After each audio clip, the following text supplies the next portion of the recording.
আলহামদুলিল্লাহ ওয়াসসালাতু ওয়াসসালামু আলা রাসূলিল্লাহ আম্মা বাদ। সৌভাগ্য কোনো রূপা বা সোনার ধন দিয়ে পাওয়া যায় না। কারণ এটি পৃথিবীর সব ধনের চেয়েও বেশি মূল্যবান।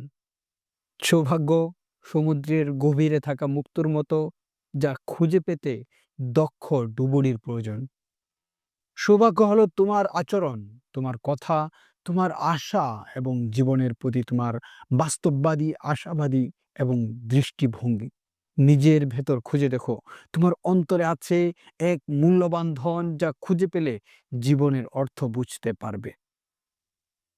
তোমার চিকিৎসা তোমার ভেতরে আছে, কিন্তু তুমি তা দেখতে পাচ্ছ না। তুমি ভাবছো তুমি ছোট্ট একটি জিনিস, অথচ তোমার ভেতরেই লুকিয়ে আছে বিশাল এক জগৎ। একটি শিশুর নিষ্পাপ হাসি, সত্য কথা বলা, ক্ষমাশীল হৃদয়, বিনামূল্যে দেওয়া উপহার, ভালোবাসার কোমল স্পর্শ, মহৎ লক্ষ্য, কষ্টের অবসান, প্রাপ্তির আনন্দ, পরিশ্রমের পর বিশ্রাম এবং সফলতা। এটি এমন একটি জিনিস যা চোখে দেখা যায় না, পরিমাপে মাপা যায় না, ধনভাণ্ডারে রাখা যায় না এবং ডলার, দিনার, পাউন্ড বা রুবল দিয়ে কেনা যায় না। এটি হলো আত্মার শান্তি, হৃদয়ের স্বস্তি, মন খুলে যাওয়া, বিবেকের আহ্বান, যা ভেতর থেকে আসে, বাইর থেকে আনা যায় না। মিষ্টি কথা যা মনকে উজ্জীবিত করে, জাদুকরী শব্দ যা সুর রয়েছে, পরিষ্কার বিবেক, শান্ত মন, সৎ হৃদয়। এমন একটি সম্পদ যা পেতে পারে এবং হতে পারে সত্য কথা, যা কল্পনা করা যায় না। কিন্তু তারা কিভাবে সৌভাগ্যবান হবে? এক জরিপে প্রায় ১৬,০০০ মানুষকে জিজ্ঞাসা করা হয়েছিল সৌভাগ্য কি? তাদের উত্তরগুলো ছিল এমন যে, সুখ হলো ভালোবাসা। প্রায় ৩৫% মানুষ বলেছে সুখ হলো ভালোবাসা। ২৮% মানুষ বলেছে সুখ হলো সন্তুষ্টি। ১৭% মানুষ বলেছে সুখ হলো স্বাস্থ্য। ৭% মানুষ বলেছে সুখ হলো বিয়ে। 5% মানুষ বলেছে সুখ হলো টাকা। 4% মানুষ বলেছে সুখ হলো সন্তান। অধ্যাপক আক্কাদ তার সহকর্মী এক চিন্তাশিল্পীর গল্প বলেছিলেন। তিনি কল্পনা করতে চেয়েছিলেন সুখ কি হতে পারে।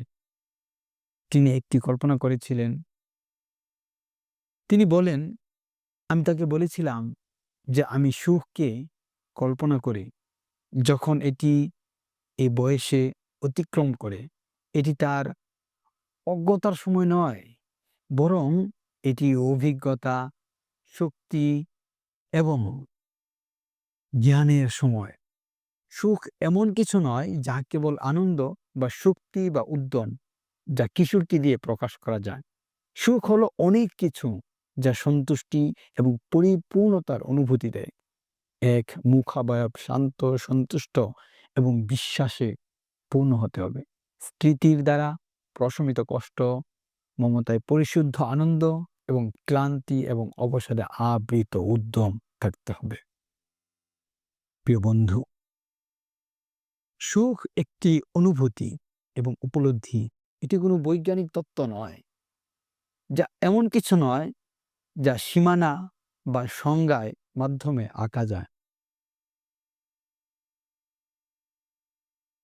সুখ মানুষের দরজায় কড়া নাড়তে পারে এবং সে তা উপেক্ষা করতেও পারে যখন তার সবচেয়ে বেশি প্রয়োজন হয়।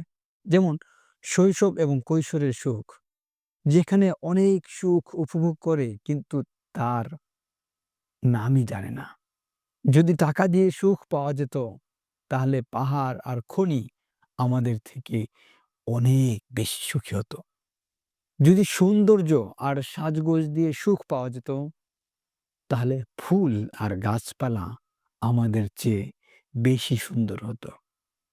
যদি শক্তি আর ক্ষমতা দিয়ে সুখ পাওয়া যেত, তাহলে বন্য প্রাণীরা আমাদের থেকে বেশি সুখী হতো। কিন্তু যদি আচরণ, সুন্দর মন আর বুদ্ধিমত্তা দিয়ে সুখ পাওয়া যায়, তাহলে মানুষই সবচেয়ে বেশি সুখী। সুখ এবং ইবাদত প্রথমত ফরজ। আল্লাহ তাআলা বলেছেন, আমার বান্দারা যখন আমার কাছে আসে ফরজ কাজগুলো নিয়ে, তখন আমি তাদের সবচেয়ে বেশি ভালোবাসি।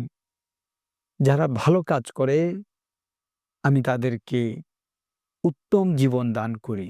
দ্বিতীয়ত নফল ইবাদত। আমার বান্দা নফল কাজগুলো করে আমার কাছে আসে, আমি তাকে ভালোবাসি। তৃতীয়ত আল্লাহর যিকির। আল্লাহর যিকিরেই মন প্রশান্ত হয়। ইমাম ইবনুল কাইয়্যিম রাহিমাহুল্লাহ বলেন, আমি একদিন ইবনে তাইমিয়ার সাথে ছিলাম।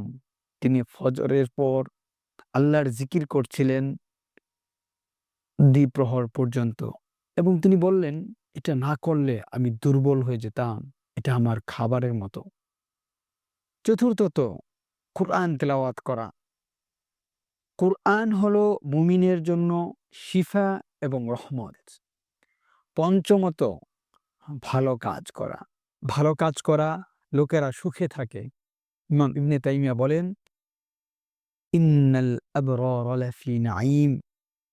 এই আয়াত পৃথিবী আর আখিরাত দুই জায়গাতেই প্রযোজ্য। ভালো মানুষরা আখিরাতে সুখ পাবে এবং এর কিছু স্বাদ পৃথিবীতেও পাবে। ষষ্ঠত সালাত। নবী সাল্লাল্লাহু আলাইহি ওয়াসাল্লাম বলতেন, আরিহনা ইয়া বিলাল বিহা। হে বিলাল, আমাদেরকে সালাতের মাধ্যমে শান্তি দাও। সালাতে মনোযোগী দিলে দুনিয়ার কোনো কিছুই তাকে ব্যস্ত করতে পারে না। সপ্তমত আল্লাহকে জানা।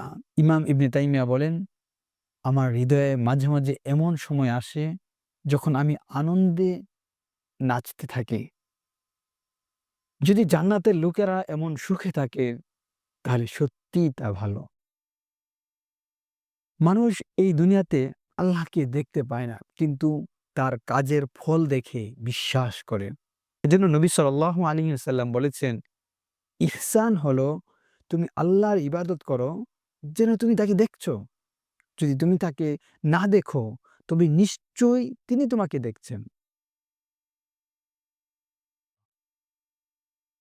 হে আল্লাহ, আমি তোমাকে দেখছি এবং আমি তোমাকে শুনেছি। একজন আমেরিকান ব্যক্তি, তিনি বড় কোম্পানির ম্যানেজার ছিলেন। তার অনেক টাকা আর সম্মান ছিল, কিন্তু তারপরও তিনি রাতে ঘুমাতে পারতেন না দুশ্চিন্তার উদ্বেগের কারণে। তার কোম্পানিতে একজন আরব মুসলিম ছিলেন যে কাজ করতেন। ম্যানেজার সবসময় অবাক হতেন, কারণ এই যুবক সব সময় হাসি খুশি থাকতেন, যেন কোনো চিন্তাই তার নেই। একদিন ম্যানেজার তাকে জিজ্ঞাসা করলেন, তুমি সব সময় এত খুশি কেন? যুবক বললেন, কারণ আমি একজন মুসলিম, আমি আল্লাহর আদেশ মেনে চলি। যদি আমি বেঁচে থাকি তার আদেশ পালন করি, আর যদি আমি মারা যাই আমি তার রহমতে চলে যাব। ম্যানেজার বললেন, আমাকে তোমার পথ দেখাও। তারপর যুবক তাকে ইসলামিক সেন্টার নিয়ে গেলেন। সেখানে ম্যানেজার ইসলাম সম্পর্কে জানলেন এবং মুসলিম হলেন। তিনি খুব কাঁদলেন এবং বললেন, আজ আমি এমন একটি সুখ অনুভব করছি যা ইতিপূর্বে কখনো করিনি।